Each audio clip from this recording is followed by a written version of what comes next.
your forecast first. Sponsored by Matex Heating, Cooling, and Plumbing.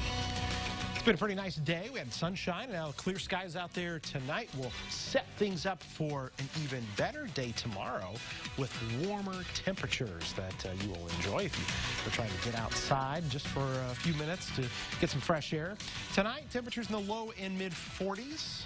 Still 48 over in Springfield. Out the door, if you're maybe going to the grocery store tomorrow morning, temperatures in the mid 30s to start things out, but quickly warming. We're 50 by 10 a.m.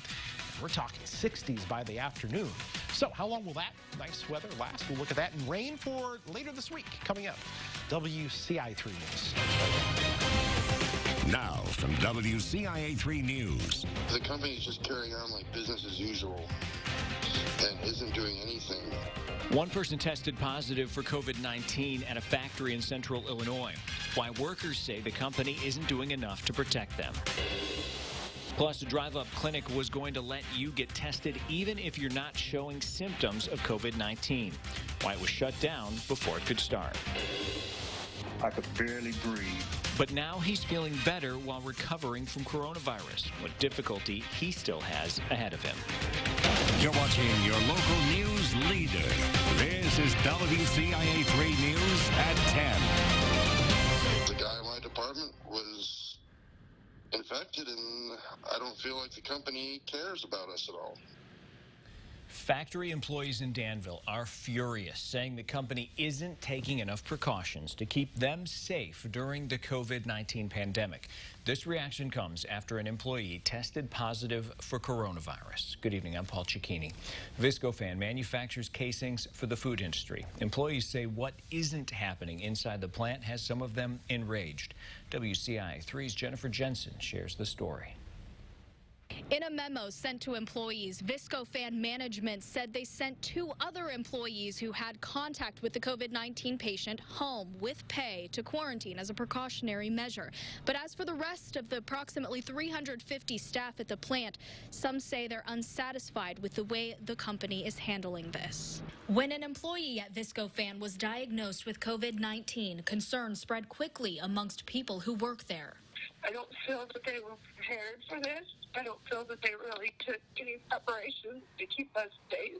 The company has supplied workers with sanitary wipes, and while they encourage separation, several employees and the union president say that's not possible in their line of work. You have to be close, you have to watch, you have to get involved, and that's, it's very difficult to practice social distancing in those conditions. The union asked the company to shut down some machines to cut down on the close interactions between employees, but that hasn't happened. Yeah, they need to address the issue, and they need to shut the machine down and cut the risk of people being in touch with each other. Mario VALDEZ says he tried to talk to management about the working conditions. And are you satisfied with the way the company has handled their response to COVID-19? Oh, no.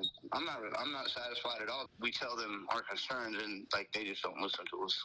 Philip Johnson says he talked to the COVID-19 patient before the employee was diagnosed. We had about a 3 to 5 minute conversation, and I went on about my way. But the company told me that if I didn't have contact with them for more than 20 minutes, it wasn't a concern. Employees don't think the company has been proactive enough to protect them. I feel these companies not here doing stuff that help their employees, and VISCOFAN is doing as little as possible. Leaving some feeling helpless and others angry. They're saying what they have to say to keep the plant running. They don't care about the consequences to the employees. Despite multiple attempts in the past 2 days to contact the company for a response to these concerns, they have not replied. Reporting, I'm Jennifer JENSEN, WCIA 3, your local news leader. The union president says the company offered masks for employees, and that company also plans to start doing temperature checks on employees when they enter the building. We have a follow-up from Taylorville. 2 of the seniors who lived in the Rolling Meadows senior home have died from coronavirus. These are the first deaths related to COVID-19 in Christian County. The coroner says the man and woman were both in their 80s. The state's Department of Public Health announced a total of 42 new deaths from coronavirus today, and also announced 986 new cases. That brings the total number of cases in Illinois to nearly 7,000 and 141 total deaths. Public health officials traced one of the senior home residents who caught coronavirus back to a church service where another patient had also attended. Today, Governor Pritzker pleaded with pastors to plan ahead to find ways to live stream Easter services so people can watch without congregating.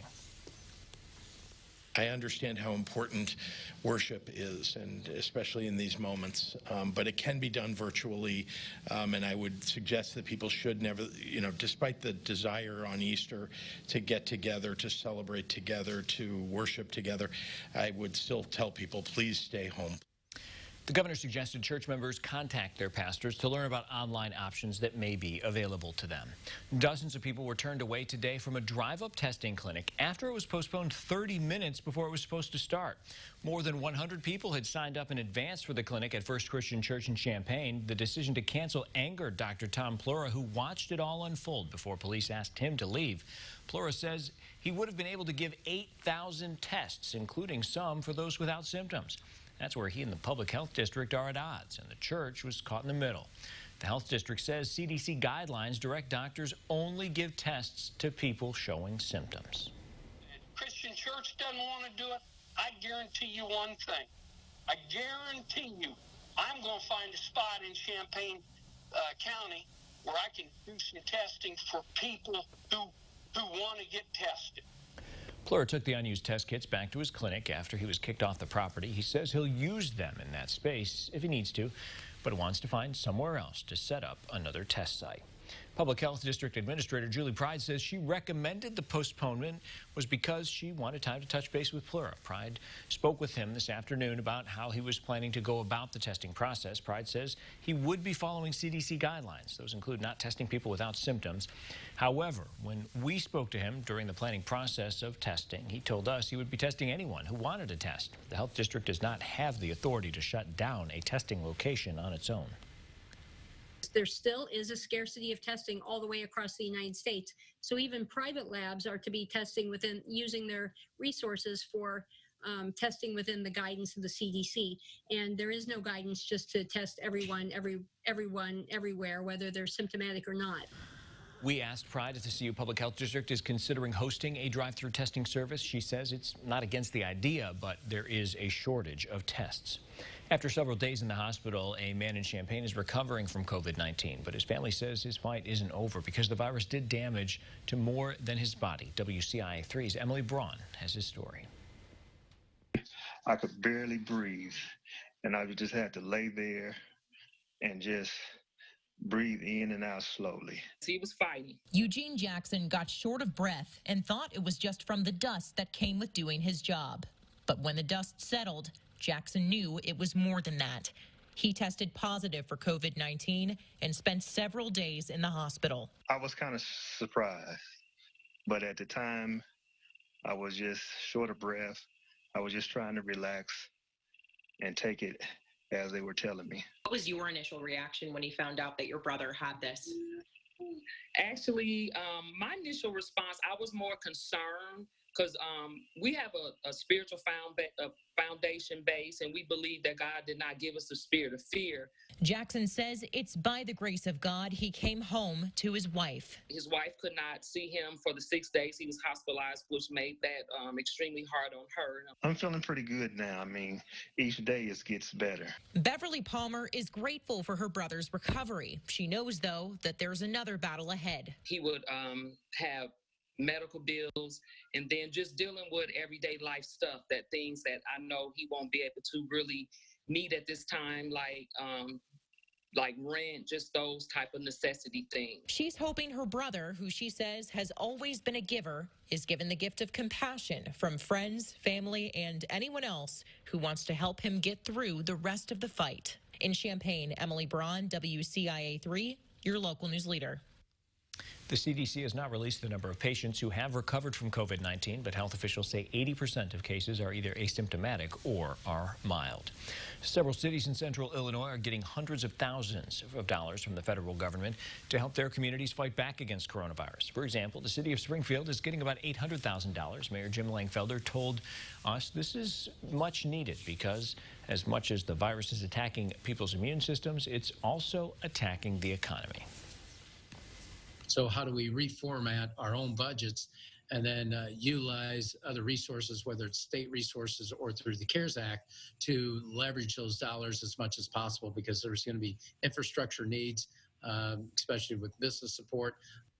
Peoria, Bloomington, Normal, Champaign, Urbana, and Decatur are also getting money. Nearly 1,500 people are without power tonight. Some areas of Champaign and Urbana are in the dark. Power went off around 8:45. No word when it will be restored. Crews are trying to figure out what caused that outage. The governor put out the call for help to retired medical personnel, and some have already answered. Plus, the global pandemic isn't going to stop the housing market. How realtors are helping people buy and sell homes. And more news from the IHSA on spring sports, how likely the organization thinks those events will happen.